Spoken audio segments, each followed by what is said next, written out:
we're back. No, thank you. Sorry. So sorry. Excuse me. Watson! Sorry. Watson, hurry up. Come on, the train's going. Yes, a minute here. Excuse me. Was it a close call, Holmes? Yes, certainly was. If you hadn't lingered to pass the time of the day with that barmaid, we'd have had ample time.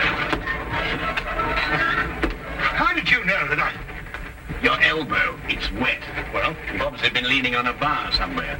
And if I know you, it wasn't a bar man.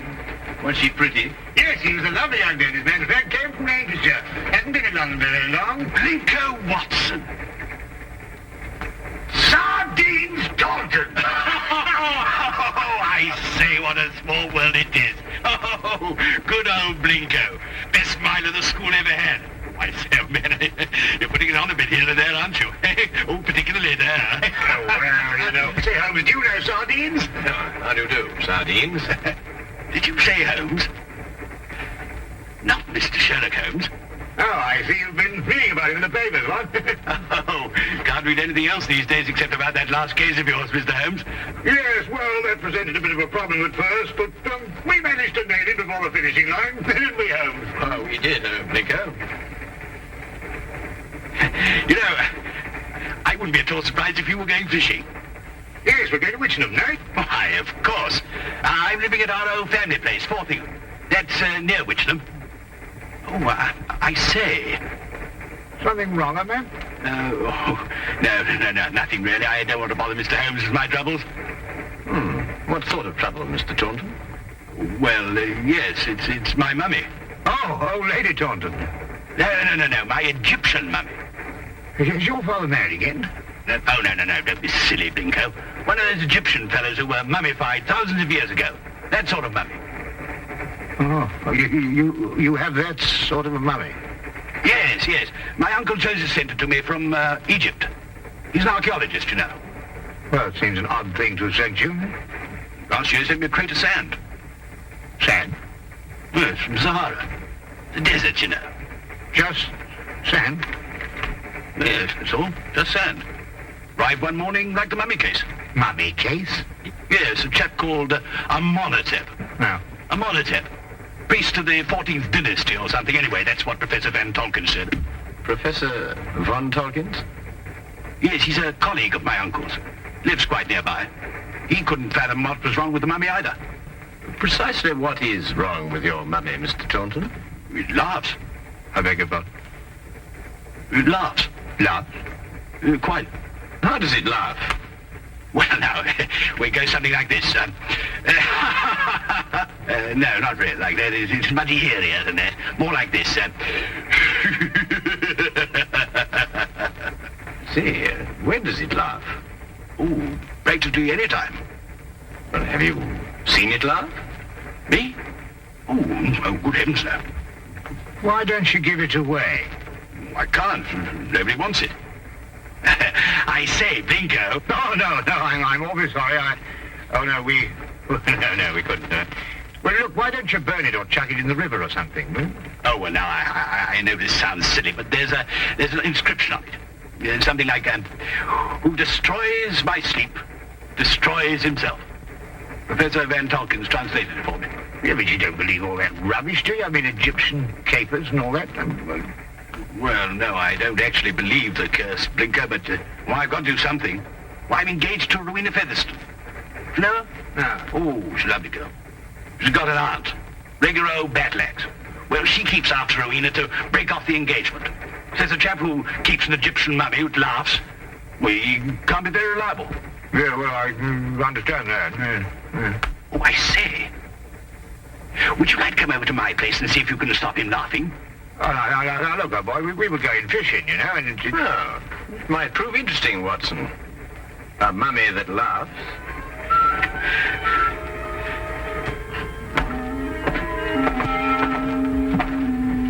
This is, Amenhotep. Well, he doesn't look as if he had much to laugh about. You wouldn't think so, would you? You actually heard him, Blinko. Frightening. Positively frightening. 14th dynasty, I see. It's an exceptionally fine sarcophagus. I must say the funerary carvings of the 14th dynasty were the most beautiful ever known. Ah, yes. Amenhotep was a priest-warrior. And here's the curse. Yes. Who destroys by sleep, destroys himself. Makes you think, what? Ow. This thing's full of splinters. I'm always picking myself on it. When did the mummy start laughing, Reggie? As soon as you received it 6 months ago? No, rather not. First, he was very well behaved. Quiet as a lamb. Then he started it about a month ago. I see. I take it these are the other Egyptian trophies your uncle sent you. Yes, rather. I stick them all in this room here. I call it my Egyptian room. You know, I wouldn't like Uncle Joseph to come back and think I didn't appreciate the gifts he sent me. Pretty touchy about the things they dig up, these archaeological fellas. Yes, quite naturally. Has your uncle been in England recently? Oh, no, not since he went galloping off east as a young man. Must be at least 40 years, I think. Then you've never seen him? Oh, no. Oh, I say, that's the Sahara sand I was telling you about. Oh, yes.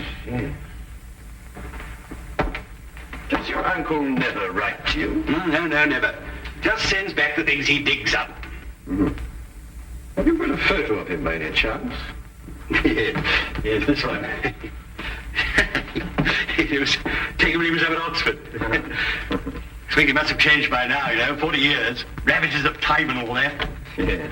Oh, I'm sorry, Reggie. I didn't know you had visitors.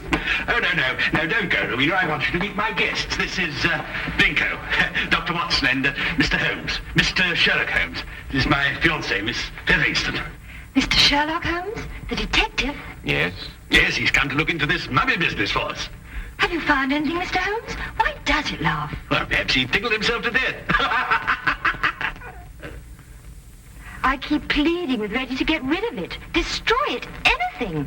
But he's afraid of the curse. Well, I'm the one the curse is going to work on, and you know what they are. Really, Reggie, this is the 19th century. And Aunt Agatha wants to know when we're going to eat. She's famished. Woman's always famished. Please, Reggie, she is my aunt. Well, I suppose I shall have to cook dinner myself. Cook left last night, 4th of the month.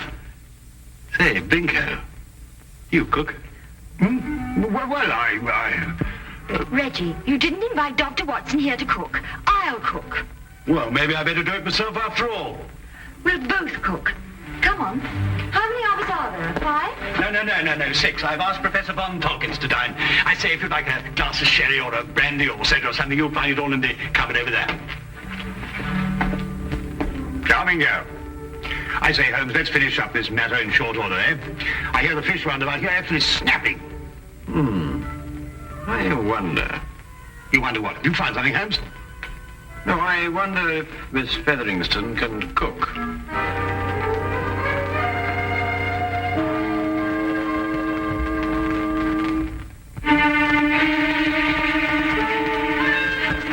A doctor, young man, you say? A veterinary, no doubt. Madam, I'm a graduate of the Royal College of Physicians. I specialize in human beings. And you detect, young man, I understand. Yes, madam. I detect. Work with the police? Well, on occasion. No wonder the crime rate's going up. Rowena, do we or do we not eat? It is over, Donkey. We're bringing the food in. Reggie tells me you've recently come back from Egypt, Professor. Yes, Mr. Holmes. Just a few months ago. I have retired from active participation in Egyptology. I see. I understand that you met Reggie's uncle while you were out there. Yes, Professor Taunton and I excavated for a long time together in the valley of the Lower Nile. Is Professor Taunton still active? Yes, Joseph is engaged in important excavation at the present time. You must be very glad to see all your old friends and relations again, Professor, after all these years. I've been gone so long, Doctor. I no longer have friends. And I'm afraid even my family wouldn't recognize me. Well, here we are at last. Better late than never, I always say. Oh, please do help yourselves, everybody. Informality's the form. Local trout. We used an old recipe we found in a cookery book in the kitchen. Didn't we, Reggie? Yes, at least I think it was a cookery book. I read something about mixing nitrogen with hydrogen or something right at the end of it. Oh, Lord. Well, this is splendid. I haven't had a decent, well-cooked fish like this in years.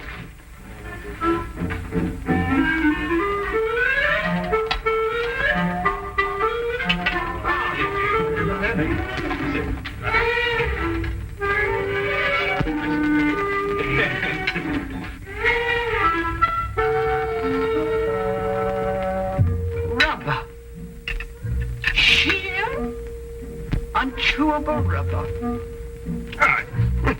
I think it's very edible. What do you think, Holmes? Quite. Who knows? The sauce might have improved it somehow. It's quite delicious, Miss Featheringstone. I believe you're accustomed to eating beetles and locusts, which I'm told are considered delicacies in your...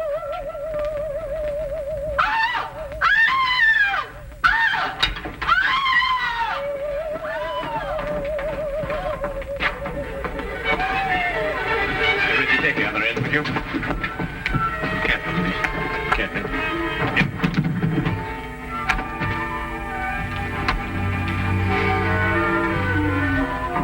This time we heard it ourselves. Yes, Watson. This time we heard it ourselves.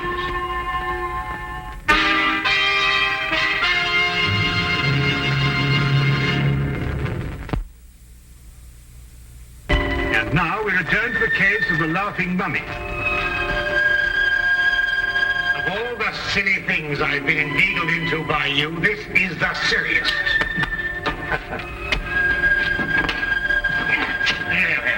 What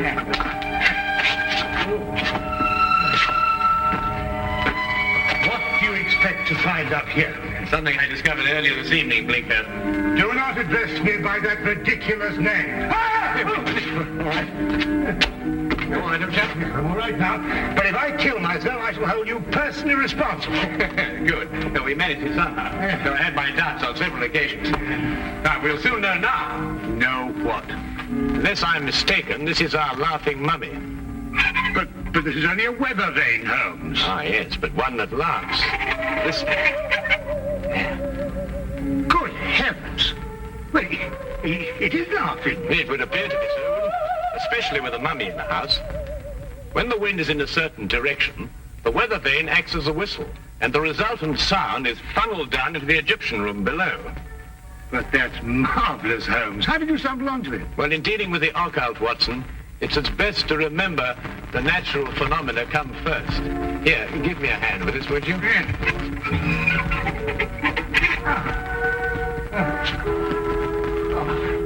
One.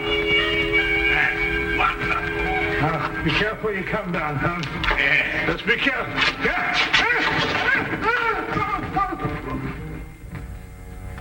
Here, Watson, would you hang on to this, please? Watson, are you taking it?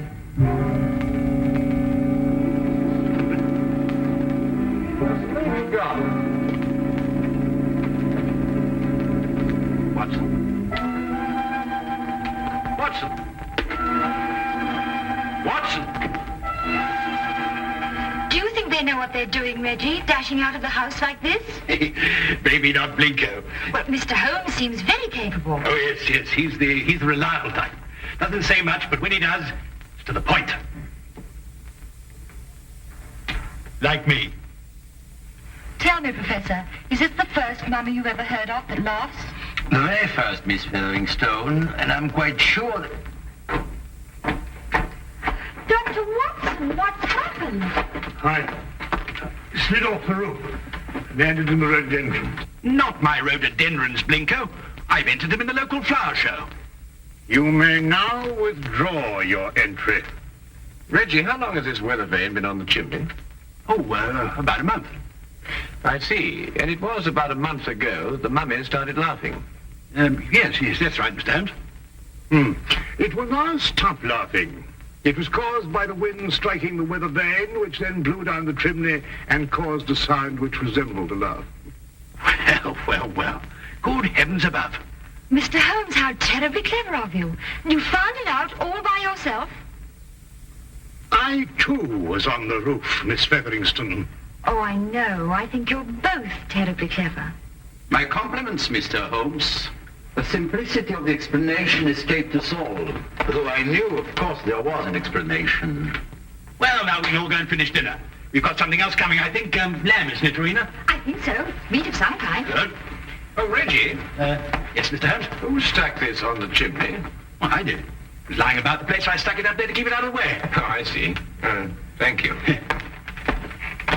You know, I believe I'll miss him laughing. Made him human somehow. Almost chummy. Chubby mummy.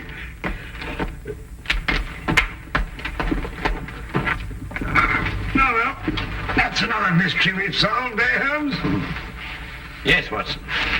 But in solving it, we've been confronted by a far deeper mystery. And? What do you mean? You may observe the sarcophagus is of the 14th dynasty, but the mummy itself is of a much later period. Well, perhaps they had an old box lying about when the chap died. Yes, possibly. But it would have to be lying about for a very long time.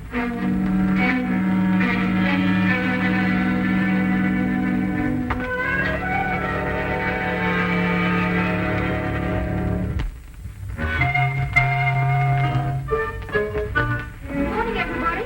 Isn't it a lovely morning? Simply gorgeous. Good morning, Miss Featherston. Yes, it is indeed a lovely...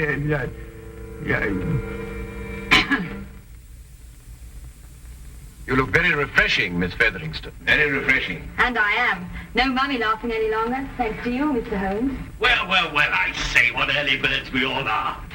Morning, everybody. Morning. God's in his heaven and all's right with the world and all that sort of thing, you know what? There's no need in invoking the name of the deity. I wasn't. I was quoting a bit of poetry or something. Shakespeare, I think it is. Tennyson, darling. Oh, is it? Oh, Actually, Miss Featherston, I think, if I'm not mistaken, it's a quotation from Robert Browning. Ben Ezra. Pippa passes, Watson. Oh, yes, of course, Pippa passes. I knew it was something like that. Good morning. Oh, good morning, Professor. Have a cup of tea or a baked egg or kipper or something, Edward? No, thank you. I just wanted to return this book. Oh, I say it's awful decent of you, thank you. Oh, Professor von Torkins. Yes, Mr. Holmes? Reggie has a 14th dynasty vase in the Egyptian room, which rather puzzles me. I wonder if I could impose upon you to clarify a point for me? It would be my pleasure, Mr. Holmes. Should we see it now? If it wouldn't be too much trouble, Professor. Not at all. Thank you.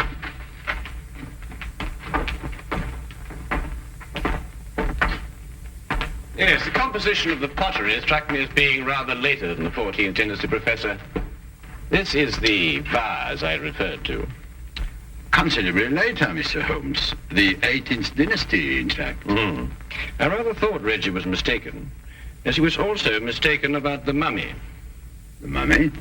I'm afraid I don't understand. Don't you? I believe it was you who told Reggie that Amenhotep was of the 14th dynasty. It was, Mr. Holmes. But of course, this mummy, like the vase, is of a considerably later period. Really? How much later would you estimate, Mr. Holmes?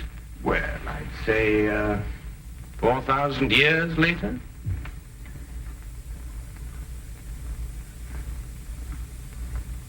How did you determine that, Mr. Holmes? Well, the sarcophagus is obviously authentic. But the burial wrappings of the mummy itself are of a comparatively modern Egyptian weave. Expertly aged, I admit. I'd hoped the discrepancy wouldn't be noticed. Well, if it hadn't been for the coincidence of the weather vane, I should never have bothered to look at the mummy so closely. What do you propose to do, Mr. Holmes? I'm afraid, Professor, I have no alternative. Holmes, what are you talking about? Professor von Torkins is, I regret to say, Watson, involved with murder. Murder? Well, who was murdered? Joseph Taunton, Reggie's Uncle Joseph. But how do you know? Where's the body? You are gazing, Watson, at the mummified remains. Oh, no, really? You're right, Mr. Holmes. This is Joseph Taunton. And if I killed him... What do you mean, if you killed him? I don't know. That sounds strange, doesn't it? Joseph Taunton and I were friends. We devoted our lives to excavating the glories of Egypt. And last year we discovered the tomb of Amenhotep. An untouched tomb, Mr. Holmes. Over 4,000 years. Joseph and I were the first human beings to set foot in it since the day it was sealed. Can you imagine what that meant to us? Yes, I can understand that.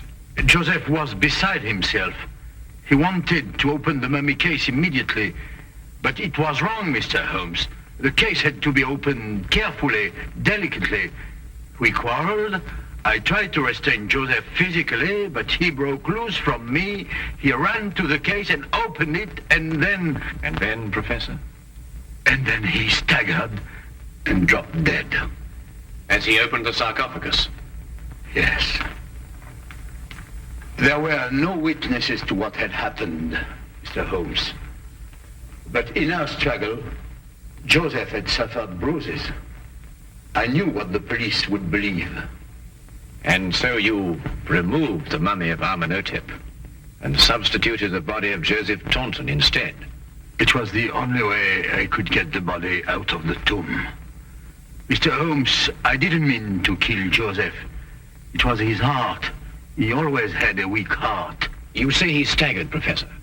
What did he do as he staggered? He grasped his throat as if he were choking. Watson, would you oblige me by removing the cover of the sarcophagus? Yes, of course.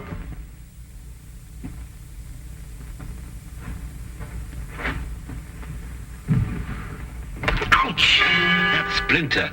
Yes, Watson, ouch. As Reggie said, and as undoubtedly Uncle Joseph said, too. Professor, would you care to take a closer look at what Reggie called a splinter?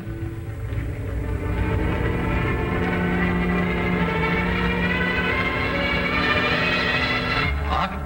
It's a hollow needle that would pierce the skin of anyone who touched it. But I don't understand. The curse of Amenhotep. And a hollow needle that contained the venom of an asp.